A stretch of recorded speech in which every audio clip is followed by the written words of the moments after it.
right, here we go. Tomorrow starts the official training camp practices.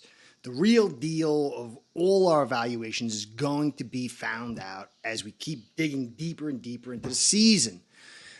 We got a little bit of news. We got Tua showing up.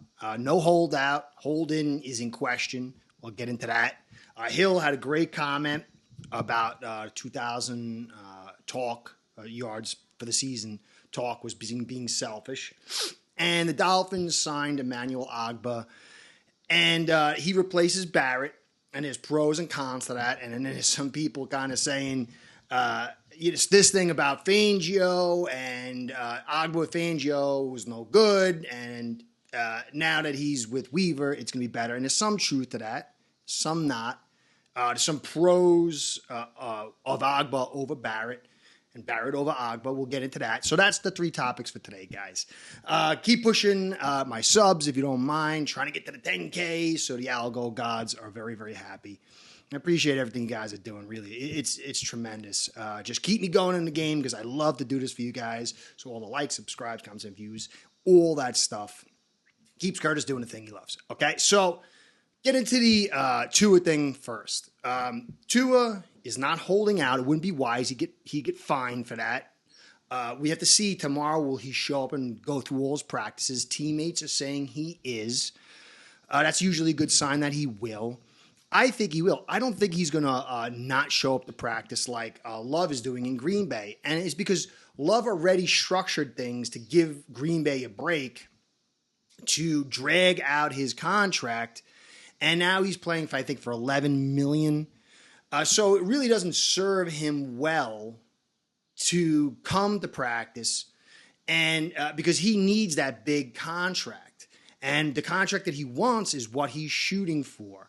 So I think he's in a little bit of different position than Tua. Tua is on his fifth-year option, is still concerns about him. I guess there's still concerns about Love because it was a very small window. But I think Tua wants to show what he's going to do. He's not going to create any division because next year, if he does really well this year, it puts him in a great, great power position with not just the Dolphins, with other teams. So I don't think Tua is going to hold out or hold in.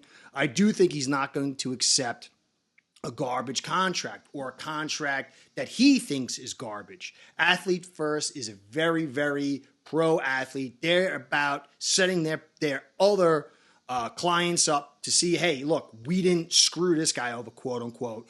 We got the best for this guy, and we'll do the same for you. So I think Athletes First is not going to advise to, and I think Tua is going to follow that advice, not to accept something that he doesn't view as being commensurate with what he can do. So I don't expect a hold-in, definitely no holdout. And I think the contract might drag out. Tomorrow we'll know. If there's no contract tomorrow, it's a big time period. We'll see. Goes up to the season. But the problem is the longer it drags out, if, say, they don't sign going into week one and he starts rocking and rolling the season, then his value is going up and the Dolphins are going to be paying more and more. So that's what I think on that. Now, Hill is a huge piece of this puzzle. Huge, massive piece of this puzzle. And his selfish players or players that have a target in mind for catches or yards or some kind of statistics can kind of drag everything down. They can kind of get in the dumps when things aren't going their way. And people can kind of say, hey, you know what, that's not a team concept. And so it can, from a psychological standpoint, both the player and the guys around him and the OC or the DC trying to drive traffic to that player to get what they want could be a problem. And he came out, he said he thought that was selfish and he's not worried about that. That's a big deal.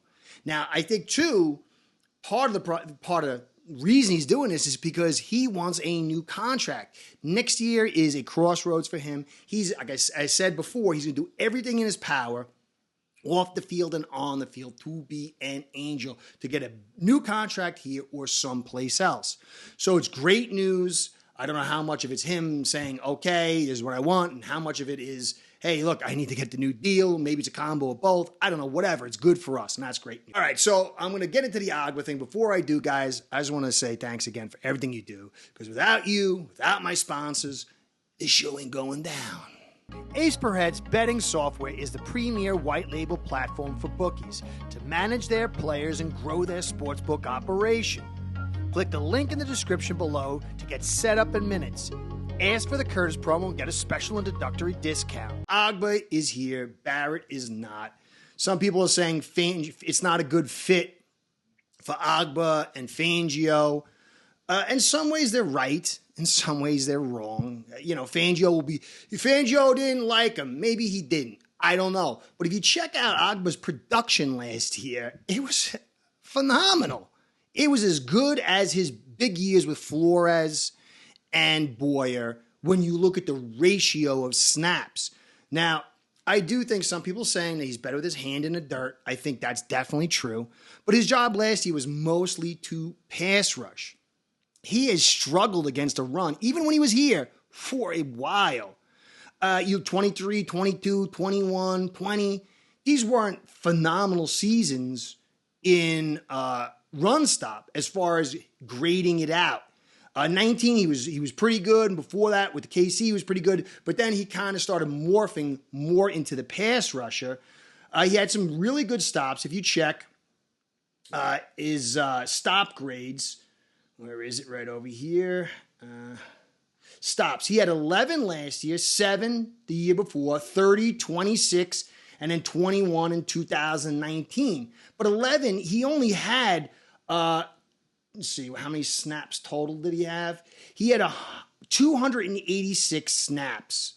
And so that's less than 50% of 2021 and 2020. And so if you double that and a little bit more, it's pretty much equal to what he did back in those better years. And so his biggest problem was missed tackle. He had a 26.1% missed tackle rate. 6 missed tackles. And that really hurts.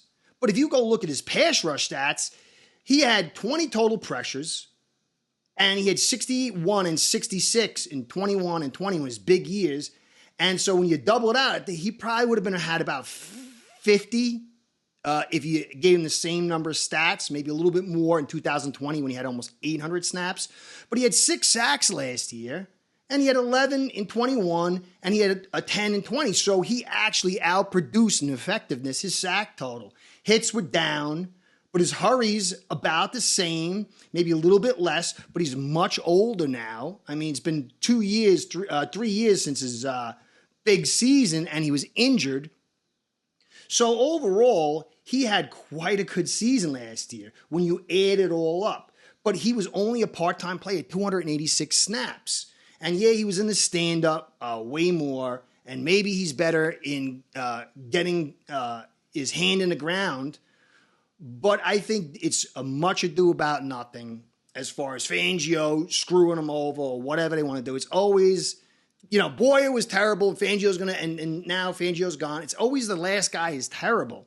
And we can be happy that Weaver's here and Fangio's not. I think that this guy in Weaver's system is a little better suited.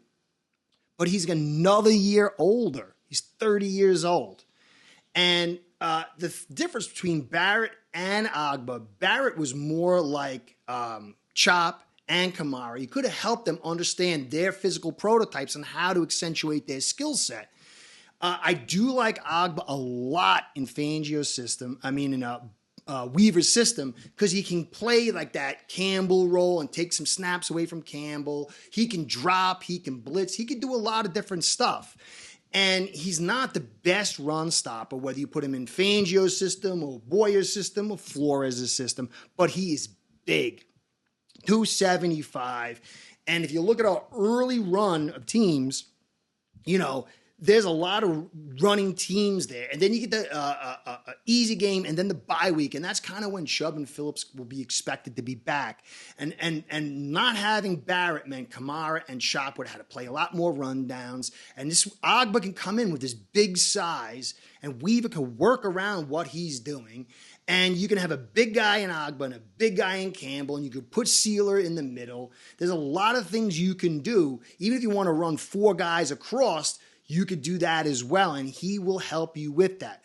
But that was a very successful season considering the number of snaps. We broke our all-time pass rush record with Miami last year as far as sacks, and he played a part in that, and Fangio got him to be there. So I don't really agree that Fangio was a total disaster with Ogbah. He was effective. I do think the stand-up thing is a legit argument, but missed tackles are missed tackles.